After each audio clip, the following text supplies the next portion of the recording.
बिथांनि गारां बिथांनि मावनाय बेखौ गोजोर लाखिनो थाखाय बेहाय मोनसे पुर्निमा स्वर्गियारी संगीत एकाडेमि बेहाय खुलिनाय जादोंमोन 2002 मायथाइयावनो। दा जोंनि मानावगेरा हाग्रामा महिलारि बिथाङा नैबेवहाय 55 लाखनि मोनसे न' हरदोंमोन बेखौ बेखेवनो हायाखैमोन बेखौ दिनै आंनो बेखेवनो खाबु होबाय बेनि थाखाय साबायखर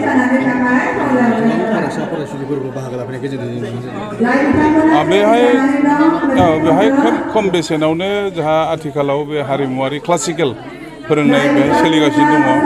बर' असमिया भारत नाट्यम सब दिगे गासिबो बिथिङाव बिथांमोना फोरोंथाय होगासिनो दं। सालबारि महकुमा हिसाबै बेबायदि संगीत बिद्यालय गैयामोन?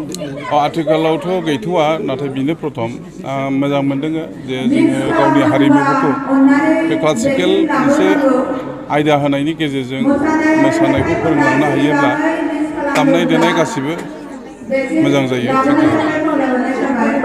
बिथाङा बर' हारिनि हारिमु माबायदि बिहोमा होबोदों?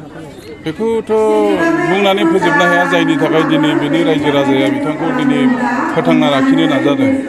जे मोनसे समनि आन्दलन फोथारावबो बिथाङा गोबां गावनि मेथाइनि आरो देंखोनि गेजेरजों जोंनि बर' जांख्रिथायखौ माने गोजौ थाखोसिम लांनो नाजादों। आरो बेनि बादैबो आसामनि नामगोनां थियेटार जेरै कहिनुर आभान थियेटार बेफोराव थानानै असमिया मेथाइ बर' मेथाइ रोजाबनानै मुंदांखा जाबोनो हादों। बेफोर माने मख'नो गोनां आरो